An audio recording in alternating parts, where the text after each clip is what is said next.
بسم اللہ الرحمن الرحیم۔ سوال: قرآن مجید میں اللہ تعالیٰ نے جنت کو کتنے ناموں سے یاد کیا ہے؟ جواب: قرآن مجید میں اللہ تعالیٰ نے جنت کو درج ذیل ناموں سے یاد کیا ہے۔ نمبر 1، جنت۔ یہ لفظ قرآن کریم میں 66 مقامات پر آیا ہے اور اس کی جمع جنات ہے۔ اس کے معنی ہیں باغ۔ نمبر 2، دارالسلام، امن و سلامتی کا گھر۔ نمبر 3، دار الخلد، ہمیشہ کا گھر۔ نمبر 4، دار المقامہ، ابدی سکونت کا مقام۔ نمبر 5، جنت المأویٰ، یعنی ایسی جنت جہاں ٹھکانہ ملے۔ نمبر 6، جنات عدن، یعنی ایسی جنتیں جہاں کی رہائش ہمیشہ ہو۔ نمبر 7، دار الحیوان، یعنی ایسی زندہ رہنے کی جگہ جہاں موت نہیں ہوگی۔ نمبر 8، الفردوس، یہ جنتوں میں اعلیٰ ترین مقام ہے جس کے باغات انگوروں کی بیلوں کے درمیان ہوں گے۔ نمبر 9، جنات النعیم، ہر طرح کی ظاہری و باطنی نعمتوں سے مالا مال جنتیں۔ نمبر 10، المقام الامین، یعنی پرامن جگہ۔ نمبر 11، مقعد صدق، سچی عزت کی جگہ۔ سوال: اس نبی کا نام بتائیں جو لاٹھی پر ٹیک لگائے ہوئے تھے کہ اللہ تعالیٰ نے ان کی روح قبض کر لی۔ جواب: حضرت سلیمان علیہ السلام، 22واں پارہ، سورہ سبا، آیت نمبر 14۔ سوال: سورہ فاتحہ کا 6 نام بتلائیے۔ جواب: ام القرآن، ام الکتاب، السبع المثانی، الشافیہ، الکافیہ، القرآن العظیم۔ سوال: فرمان باری تعالیٰ ہے الشجرۃ الملعونۃ فی القرآن، وہ درخت جس سے قرآن میں اظہار نفرت کیا گیا، شجرہ ملعونہ سے کیا مراد ہے اور اس درخت کا ذکر کس صورت میں ہے؟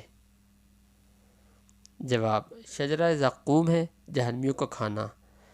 اس درخت کا ذکر سورہ صافات آیت 62 تا 66 اور سورہ دخان آیت 34 تا 64 آیا ہوا ہے۔ سوال: آیت وَلَنُذِيقَنَّهُم مِّنَ الْعَذَابِ الْأَدْنَىٰ دُونَ الْعَذَابِ الْأَكْبَرِ لَعَلَّهُمْ يَرْجِعُونَ۔ ترجمہ: بالیقین ہم انہیں قریب کے چھوٹے سے بعد عذاب اس بڑے عذاب کے سوا چکھائیں گے تاکہ وہ لوٹ آئیں۔ اس میں عذاب ادنیٰ سے کیا مراد ہے؟ جواب: حضرت عبداللہ بن مسعود رضی اللہ عنہ فرماتے ہیں کہ عذاب ادنیٰ سے دنیا کا عذاب یا دنیا کی مصیبتیں اور بیماریاں وغیرہ مراد ہیں۔ سوال: سورہ بروج میں مذکور شاہد و مشہود سے کیا مراد ہے؟ جواب: شاہد سے مراد عرفہ اور مشہود سے مراد جمعہ کا دن ہے۔ سوال: فرمان الہی ہے الحج اشہر معلومات، ترجمہ: حج کے مہینے مقرر ہیں۔ اشہر معلومات سے کیا مراد ہے؟ جواب: راجح قول کے مطابق اس سے مراد شوال، ذوالقعدہ، ذی الحجہ کے 10 دن ہیں۔ سوال: فرمان باری تعالی للذین احسنوا الحسنی وزیادہ، ترجمہ: جن لوگوں نے نیکی کی ان کے واسطے خوبی ہے اور زیادہ بھی۔ اس میں زیادہ سے کیا مراد ہے؟ جواب: زیادہ سے مراد دیدار باری تعالی ہے جس سے اہل جنت کو مشرف کیا جائے گا۔ سوال: فرمان الہی ہے وَإِذْ أَسَرَّ النَّبِيُّ إِلَىٰ بَعْضِ أَزْوَاجِهِ حَدِيثًا، ترجمہ: اور یاد کرو جب نبی نے اپنی بعض عورتوں سے ایک پوشیدہ بات کہی۔ اس میں آپ کی کون سی بیوی مراد ہے؟ جواب: حضرت حفصہ بنت عمر رضی اللہ عنہ۔ سوال: فرمان الہی فیہ رجال یحبون ان یتطہروا واللہ یحب المطہرین، ترجمہ: اس میں ایسے آدمی ہیں کہ وہ خوب پاک ہونے کو پسند کرتے ہیں اور اللہ تعالیٰ خوب پاک ہونے کو پسند کرتے ہیں۔ اس آیت میں کن لوگوں کی طرف اشارہ ہے؟ جواب: اس آیت میں اہل قباء کی طرف اشارہ ہے۔ نبی کریم صلی اللہ علیہ وسلم نے ان سے پوچھا کہ اللہ تعالیٰ نے تمہاری طہارت کی تعریف فرمائی ہے، تم کیا کرتے ہو؟ انہوں نے کہا کہ ہم ڈھیلے استعمال کرنے کے ساتھ ساتھ پانی بھی استعمال کرتے ہیں۔ سوال: فرمان الہی الم تر کیف ضرب اللہ مثلا کلمۃ طیبۃ کشجرۃ طیبۃ اصلها ثابت وفرعها فی السماء، ترجمہ: کیا آپ نے نہیں دیکھا کہ اللہ تعالیٰ نے کلمہ طیبہ کی مثال کس طرح بیان فرمائی؟ مثل شجرہ طیبہ کے جس کی جڑ مضبوط ہے اور جس کی ٹہنیاں آسمان میں ہیں۔ اس میں کلمہ طیبہ اور شجرہ طیبہ سے کیا مراد ہے؟ جواب، حضرت عبداللہ ابن عباس رضی اللہ عنہ فرماتے ہیں کہ کلمہ طیبہ سے مراد لا الہ الا اللہ اور شجرہ طیبہ سے مراد مومن ہے۔ ایک دوسرا قول ہے کہ کلمہ طیبہ سے مراد مومن ہے اور شجرہ طیبہ سے مراد کھجور کا درخت۔ سوال، فرمان الہی وَمَثَلُ كَلِمَةٍ خَبِيثَةٍ كَشَجَرَةٍ خَبِيثَةٍ، اور ترجمہ کلمہ خبیثہ کی مثال شجرہ خبیثہ جیسی ہے۔ اس میں کلمہ خبیثہ اور شجرہ خبیثہ سے کیا مراد ہے؟ جواب، کلمہ خبیثہ سے مراد کفر و شرک اور شجرہ خبیثہ سے حنظل اندرائن کا درخت مراد ہے۔ سوال، فرمان الہی وَهَدَيْنَاهُ النَّجْدَيْنِ میں نجدین سے کیا مراد ہے؟ جواب، حضرت عبداللہ بن مسعود رضی اللہ عنہ فرماتے ہیں کہ خیر اور شر کے راستے مراد ہیں۔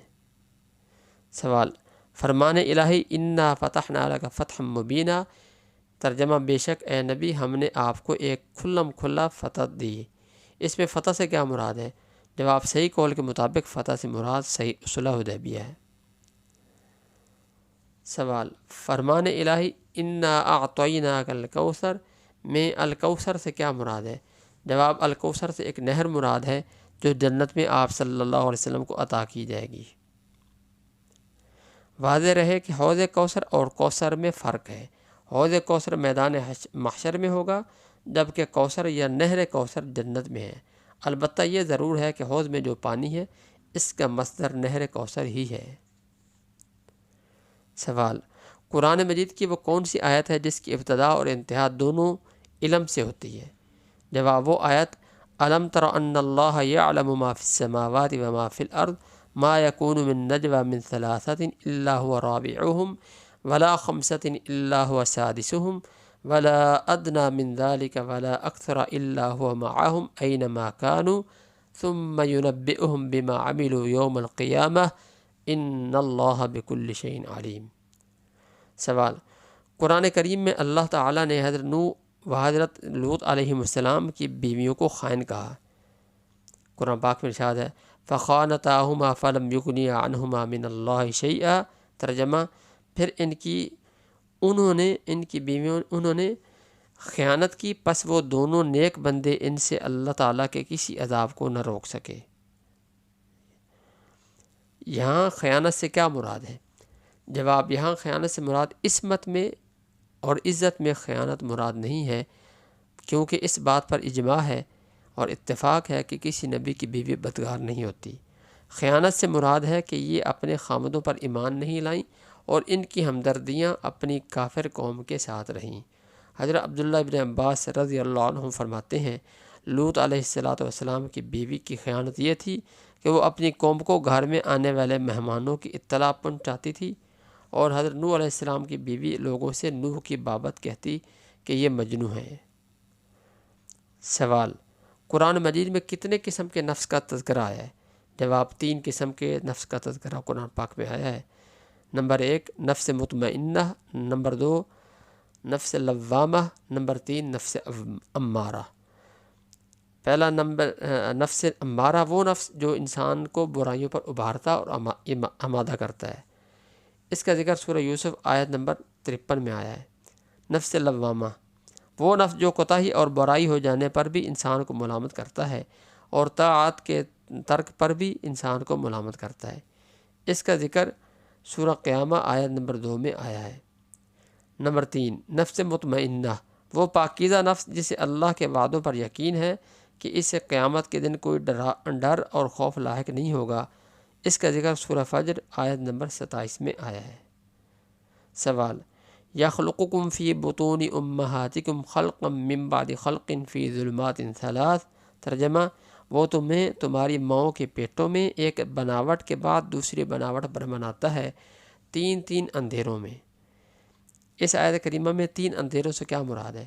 جواب، ایک ماں کے پیٹ کا اندھیرا، دوسرا رحم مادر کا اندھیرا، تیسرا مشیمہ کا اندھیرا یعنی وہ جھلی یا پردہ جس کے اندر بچہ لپٹا ہوا ہوتا ہے۔ وآخر دعوانا الحمدللہ رب العالمین۔